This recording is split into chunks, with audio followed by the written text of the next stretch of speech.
Guys अस्सलाम वालेकुम and welcome back to my channel cook with Aamna. उम्मीद है कि आप सब लोग बहुत खुश होंगे और बहुत मज़े में होंगे। आज मैं बना रही हूँ ज़बरदस्त किस्म का झटपट मीठा जो जल्दी जल्दी से तैयार हो जाएगा। स्टार्ट करते हैं रेसिपी को। सबसे पहले मैंने यहाँ पे ऑयल लिया है 6 to 8 टेबल स्पून। इसके अंदर मैंने 2 से 3 इलायचियाँ जो हैं वो तोड़ के डाल दी हैं।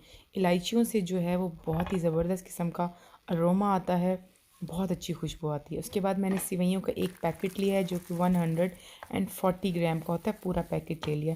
इसको बारीक तोड़ लिया था हाथों से और इसके बाद मैंने इसको ऑयल में डाल दिया। अच्छा, आपने ख्याल रखना है कि सिवैयों को बहुत हल्की आंच पे फ्राई करना है क्योंकि ये बहुत जल्दी जल जाती हैं।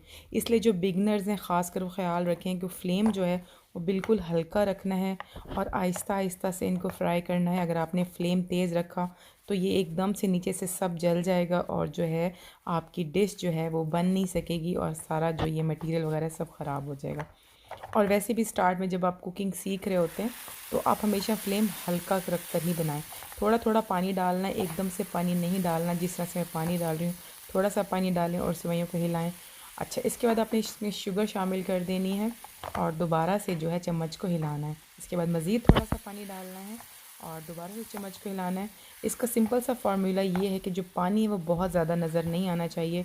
पानी थोड़ा थोड़ा सा नज़र आएगा तो जो आपकी सेवइयाँ हैं वो खिली खिली बनेंगी, अदरवाइज़ वो बिल्कुल भुर्ता की तरह बन जाएंगी, बहुत ज़्यादा गल जाएंगी और उनको बिल्कुल भी मज़ा नहीं आएगा आपको बनाने का।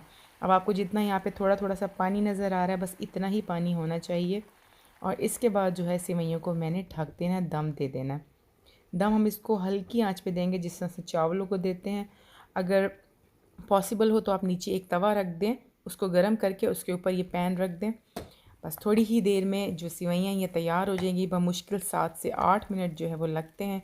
आप इसके अंदर जो है वो सारे अपने पसंद के ड्राई फ्रूट्स शामिल करें। अगर आपको लगे कि सेवइयाँ अभी भी नहीं गली तो आपने इस पॉइंट पे इस पर पानी शामिल नहीं करना, थोड़ा सा दूध शामिल करके दोबारा से 2-3 मिनट का दम लगा दें। मज़ेदार किस्म का मीठा तैयार है, झटपट मीठा तैयार हो गया है। अगर आपको रेसिपी अच्छी लगी हो तो आपने रेसिपी को लाइक करना है, रेसिपी को शेयर करना है। मुझे इंस्टा पे, फेसबुक पे और टिकटॉक पे फॉलो करें। मेरी वीडियोस को लाइक करते रहें, वीडियोस को देखते रहें और ताकि मुझे इससे थोड़ी सी मोटिवेशन मिले और मैं मज़ीद अच्छी अच्छी सी वीडियोस आप लोगों के लिए लेके आऊँ। डेली बेसिस पे वीडियोस बना रही हूँ, एडिटिंग में और इन सब चीज़ों में बहुत ज़्यादा टाइम लगता है, तो आप सबकी सपोर्ट चाहिए। आप मेरे चैनल को देखते रहें, मेरे चैनल को लाइक करते रहें और मिलेंगे हम अपनी नेक्स्ट वीडियो में। तब तक के लिए टेक केयर, बाय बाय। आप सब लोग अपना बहुत ज़्यादा ख्याल रखें। मिलेंगे अपनी नेक्स्ट वीडियो में। अल्लाह हाफ़िज़।